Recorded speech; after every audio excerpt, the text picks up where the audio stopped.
close till I get up. Time is barely on our side. I don't wanna waste what's left. प्यारे बच्चों, आज हम आप लोगों को क्लास 10th चैप्टर नंबर 1 का प्रश्नावली 1.3 का सवाल पढ़ेंगे। तो सबसे पहले हम चलते हैं 1.3 का पहला सवाल क्या है। प्रश्न नंबर 1 सिद्ध कीजिए कि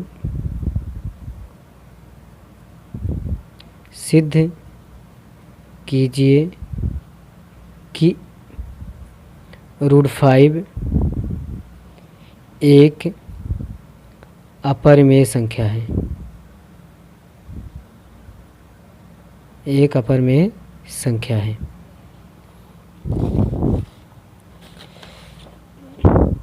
तो इसका सॉल्यूशन देखिए आप। सॉल्यूशन सिद्ध कीजिए कि √5 एक अपरिमेय संख्या है। तो मान लेते हैं √5 क्या है, एक परिमेय संख्या है। तो लिखते हैं हम माना √5 एक परिमेय संख्या है। परिमेय संख्या है। तो √5 इक्वल टू, तो परिमेय संख्या क्या होता है, जो संख्याएं P/Q के रूप में लिखा जा सके उसे हम परिमेय संख्या कहते हैं। तो P/Q जहाँ Q इक्वल नॉट 0। तो अब यहाँ से दोनों पक्षों को वर्ग करने पर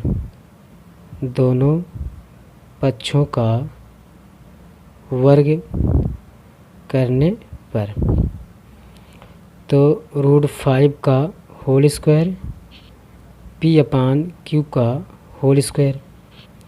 तो √5 का वर्ग मतलब क्या होगा, √5 को 2 बार लिखा जाएगा तो 5 ही आ जाएगा। तो P²/Q²। तो अब हम 5 बराबर लिखते हैं, 5Q बराबर लिखते हैं P²/Q। इसको हम इक्वेशन नंबर 1 मान लेते हैं, इक्वेशन नंबर हम 2 मान लेते हैं। तो देखते हैं यहाँ पे समीकरण नंबर 1 तथा 2 से यहाँ पर क्या है, 5Q एक पूर्णांक है। 5Q एक पूर्णांक है, लेकिन P²/Q में कोई उभयनिष्ठ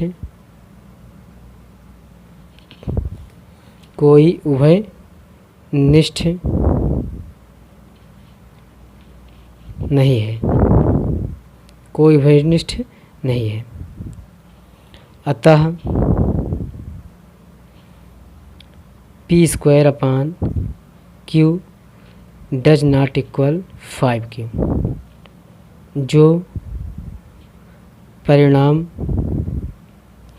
दूसरे के विपरीत है,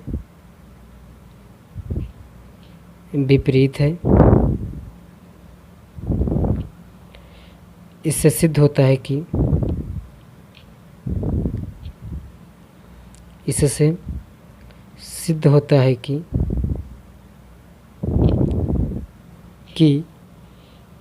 हमारी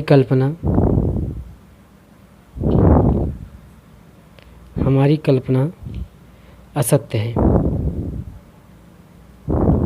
अतः √5 एक अपरिमेय संख्या होगी।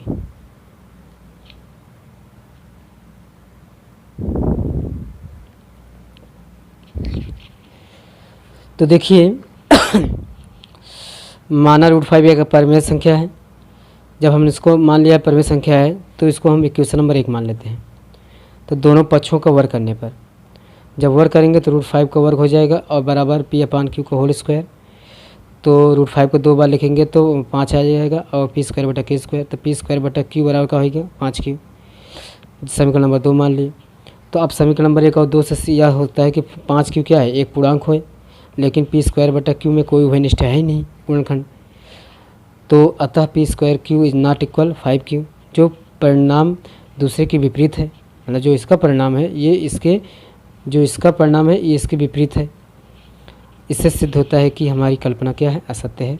अतः √5 एक अपरिमेय संख्या होगी। तो हमें कोई ज़्यादा दिक्कत नहीं है, बहुत सरल भी लिख सकते हैं। ज़्यादा ज़रूरी नहीं है कि आपको ये थ्योरी लिखना है, आप इतना भी लिख सकते हो। हम बता रहे हैं एक बार और, यहाँ लिख सकते हो 5q एक पूर्णांक है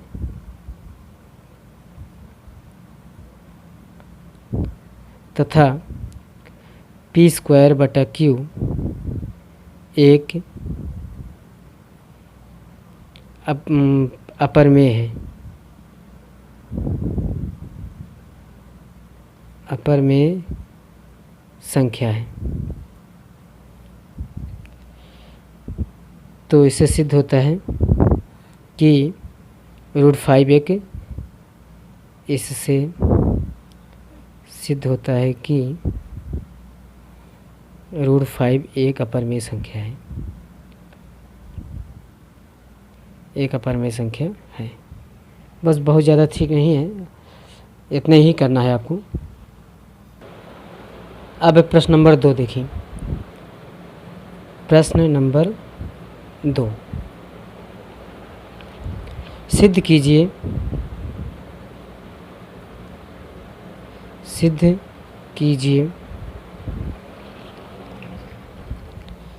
कि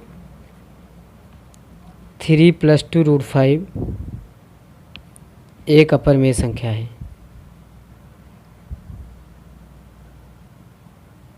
एक अपरिमेय संख्या है। Question number 2। तो देखिए हमने इसका सॉल्यूशन देखिए।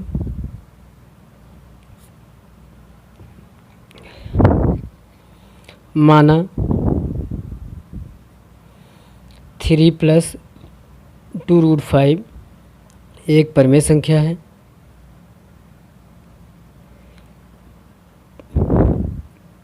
तो इसे हम क्या लिख सकते हैं, 3 + 2 √5 = p/q के रूप में। तो 2 √5 = p/q - 3 लिख देंगे। तो √5 = क्या होगा, 1/2 p/q - 3। तो यहाँ देखिए आप, चूँकि p और q पूर्णांक हैं, इसलिए 1/2 p/q - 3 एक परिमेय संख्या है, एक परिमेय संख्या है। तथा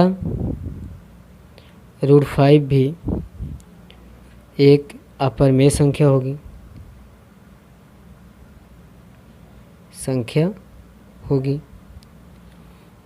तो हम जानते हैं कि यदि किसी अपरिमेय संख्या में कोई भी पूर्णांक जोड़ने पर वो हमेशा क्या होता है, अपरिमेय ही होता है। तो अगर ये अपरिमेय संख्या है तो इसमें अगर 2 से मल्टीप्लाई भी कर दिया गया तब भी अपरिमेय, अगर 3 जोड़ भी दिया गया है तब भी क्या होगा, ये अपरिमेय होगा। तो अतः यहाँ पर लिखिए, अतः 3 + 2 √5 एक अपरिमेय संख्या है, एक अपरिमेय संख्या है। अब क्वेश्चन नंबर 3। तो लिखिए, देखिए प्रश्न नंबर 3। प्रश्न नंबर 3, सिद्ध कीजिए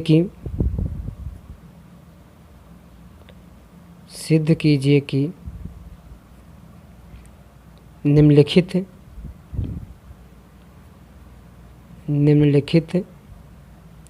संख्याएं अपरिमेय संख्याएं हैं। निम्नलिखित संख्याएं क्या हैं, अपरिमेय हैं। तो पहला लिखा हुआ है आपका 1/√2, दूसरा लिखा हुआ है 7 √5, आपका थर्ड नंबर लिखा हुआ है 6 प्लस रूट 2। तो हम देखते हैं इसका सॉल्यूशन। पहले नंबर से शुरू करते हैं। क्या लिखा है 1/√2। तो 1/√2 को पहले क्या करेंगे, हम परमीकरण करेंगे। तो 1/√2 का √2 से मल्टीप्लाई किया, यानी लिख दीजिए परमीकरण। तो क्या होगा √2 को √2 से मल्टीप्लाई करेंगे तो क्या होगा 2 ही आएगा। जब 2 आ गया तो यहाँ देखिए माना √2/2 एक परिमेय संख्या है,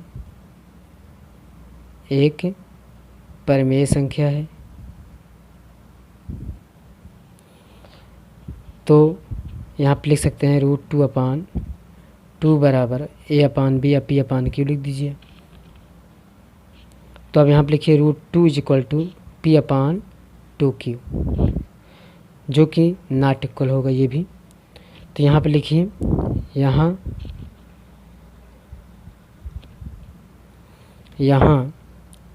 √2 एक अपरिमेय संख्या है,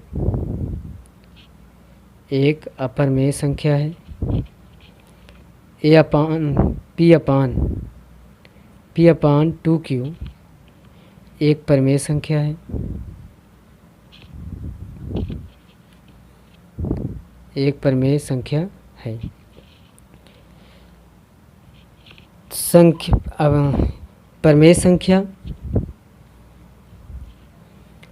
परिमेय संख्या अपरिमेय संख्या के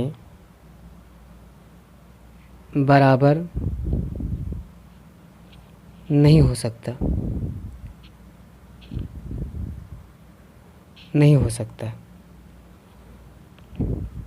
अतः 1/√2 एक अपरिमेय संख्या है।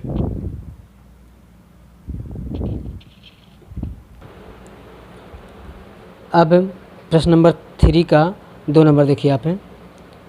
3 का 2 नंबर लिखा है 7√5। तो माना 7√5 एक परिमेय संख्या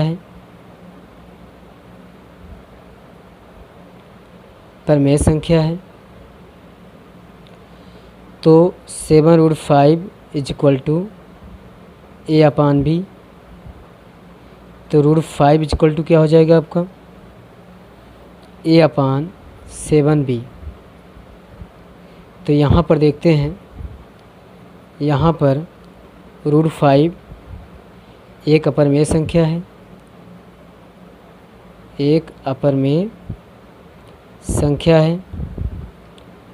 a/7b एक परिमेय संख्या है, चूँकि परिमेय और अपरिमेय संख्या बराबर नहीं हो सकते,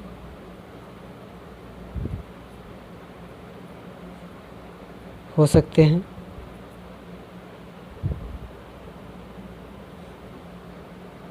इसलिए 7√5 एक अपरिमेय संख्या होगा।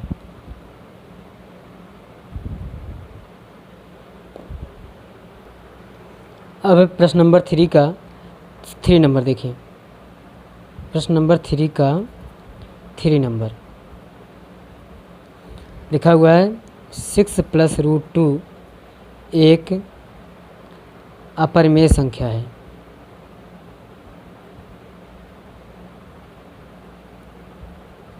सिद्ध करना है इसको।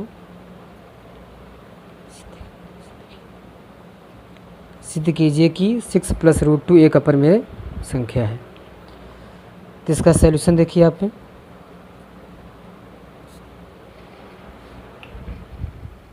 इसका सॉल्यूशन माना 6 प्लस रूट 2 एक परिमेय संख्या ए अपान बी है। तो 6 plus root 2 is equal to a upon b. तो रूट 2 इज इक्वल टू क्या हो जाएगा, ए अपान बी माइनस 6। तो root 2 a upon b minus 6। तो यहाँ पर देखिए, यहाँ रूट 2 एक अपरिमेय संख्या है, एक अपरिमेय संख्या है। ए अपान बी माइनस 6 एक परिमेय संख्या है।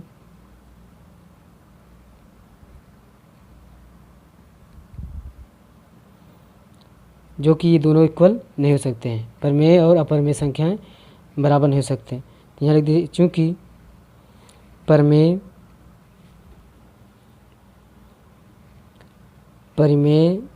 और अपरिमेय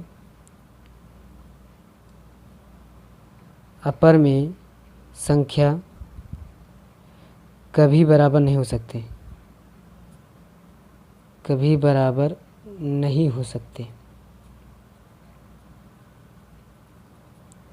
इसलिए 6 प्लस रूट 2 एक अपरिमेय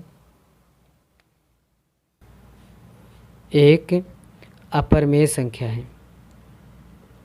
एक अपरिमेय संख्या है। तो कुछ है नहीं इसमें, देखिए आप, माना 6 प्लस रूट 2 बराबर क्या मान लिए हम, ए अपान बी मान लिए। ए अपान बी क्या है, एक परिमेय संख्या है। तो रूट 2 इधर लिखे, 6 को उधर ले गए। तो ये क्या है आपका, जब ये परिमेय संख्या है, अगर परिमेय संख्या में हम पूर्णांक को घटाएंगे तब भी क्या होगा, परिमेय ही संख्या होगी। इसलिए यहाँ पर हम देखते हैं कि रूट 2 एक क्या है, एक अपरिमेय संख्या है। ए अपान बी माइनस 6 एक परिमेय संख्या है। अतः इसलिए परिमेय और अपरिमेय संख्या कभी बराबर भी नहीं हो सकता, नॉट इक्वल होंगे। तो जब बराबर नहीं हो सकते तो 6 प्लस रूट 2 भी क्या होगा, एक अपरिमेय संख्या होगा। हम जानते हैं कि रूट 2 एक अपरिमेय संख्या है, लेकिन हम बताया है कि किसी भी अपरिमेय संख्या में कोई भी संख्या जोड़ी या घटाई या गुणा किया जाए या भाग किया जाए तो हमेशा अपरिमेय ही संख्या प्राप्त होता है। बस इतना ही।